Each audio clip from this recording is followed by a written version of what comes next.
A message to the struggling artist. I'll preface by saying that, of course, there are a lot of people who are successful artists out there that live and thrive in the profession.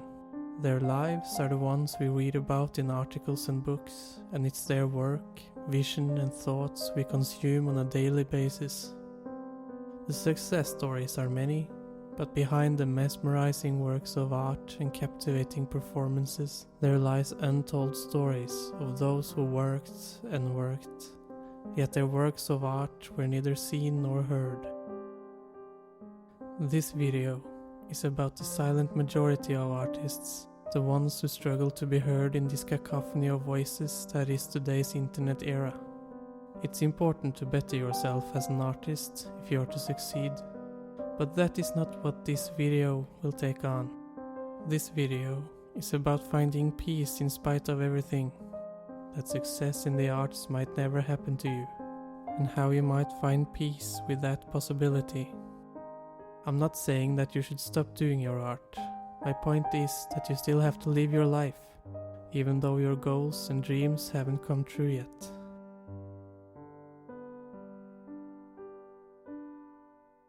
Vincent Van Gogh has in many ways become our icon for the failed and struggling artist. He worked tirelessly on his paintings for the majority of his life, yet his work got little to no recognition among his contemporaries. In spite of this, he dedicated his life and body to the arts. He even went so far as to buy paint supplies over food when the money ran low. When people hear this, they might see him as a reckless, disorganized, or simply as a mad person. Any sane and functioning human being would choose to take on a job, however crappy, than to isolate themselves and starve in order to put some paint on a canvas. The question then becomes, what drove him to this madness? And why do some choose to dedicate their lives and often bodies to a cause that they know are filled with such resistance and strife? I'll answer that question with a story about the famous writer Charles Bukowski. When Bukowski was asked, "What makes a man a writer?" he said it's simple. You either get it down on paper or you jump off a bridge. His answer is both simple and a cliché. People become artists because they must. They are driven by something greater than themselves, the belief that they might create something that can speak to our entire being. Art becomes for many like a journal, a needed proof that they existed that day. They know, as Bukowski hinted at, that if they don't dedicate themselves fully to art, they will feel as if they no longer exist. Nobody sets out to become a struggling artist. We all dream that our expression might be worth something in the eyes of others, at least to such an extent that we might garner some attention in the limelight. Yet as the years pass by and success is nowhere in sight, people may eventually find themselves in this box.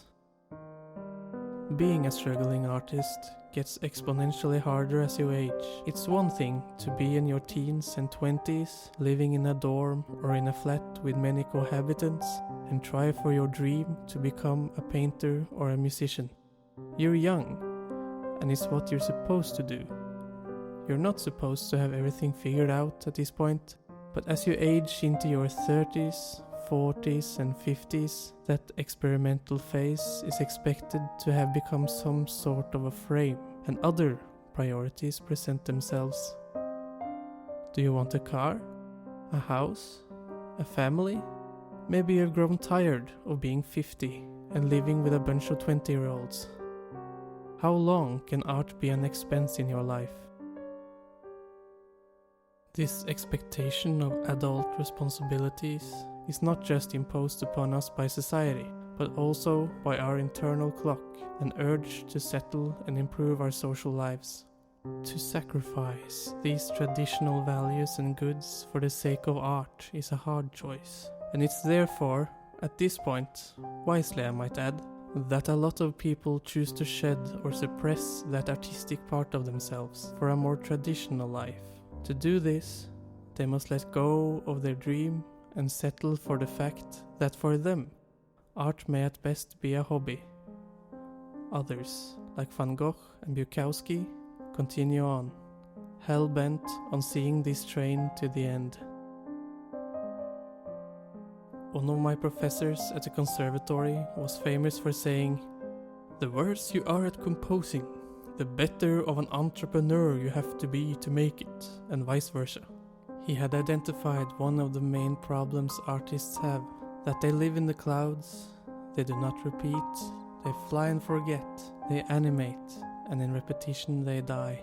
Their main focus is to create art to the best of their ability, and along the way they forget the fact that their art is a brand, just like Subaru or Nike, and that they are not just an artist, but also an entrepreneur of their own brand.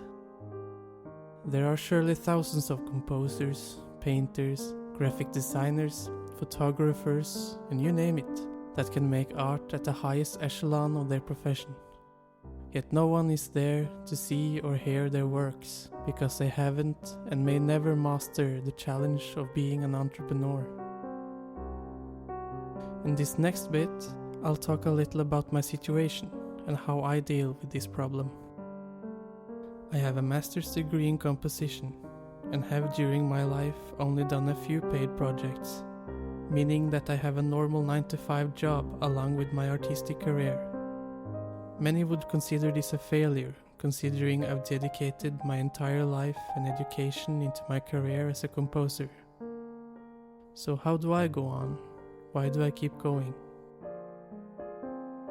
Unless you are one of those artists who snorts cocaine all day, you'll probably, like me, have a lot of self-doubt that your work is of any worth. I found it useful to note the negative thoughts that arrive in these moments of self-doubt and find a way to make peace with them. These thoughts will naturally be different from person to person, but for me, the most prevalent were: my art may never be appreciated by others than close friends and family. I may never be able to earn enough to support myself with my art. My art may not make the impact I was hoping for and may die with me. While I tend to focus and work towards what great possibilities the future might bring, finding peace with these intrusive thoughts has in many ways defanged them, and I am not overpowered by them in my weaker moments in life. I've also made a few guidelines to help me keep going when faced with adversity. Redefine success. We often define a professional artist as someone who can support themselves financially with their art. This is surely something we can work towards, but might not be attainable by everyone. I found it more fruitful to set your own goals for success, a goal that is within your boundary to control. Maybe success for you is to self-publish that book of yours, or you arrange a piano recital in your hometown. That way, if you earn nothing on your book, or if it's just your mom and grandma who shows up to the recital, it doesn't matter to you. How you create and finish your project is something you can control. How people react to it is out of your hands. You only truly fail as an artist if you stop doing it. Bukowski was 49 when he released his first book, and Eric Satie was in his mid-40s when he got his first break as a composer. As long as you keep creating art and improving yourself, you are eligible for great things to happen. Do not get hung up on social media results. While keeping track of your Spotify streams can be useful for gauging its popularity, it's important to remember that statistics on the internet is a thing of its own. Let's imagine that you are bummed out since your track has 300 streams on Spotify. If 300 people came to your recital, it would be considered a thundering success. That was it for me. Please feel free to comment your thoughts on the subject, and I thank you for listening this long. Until next time.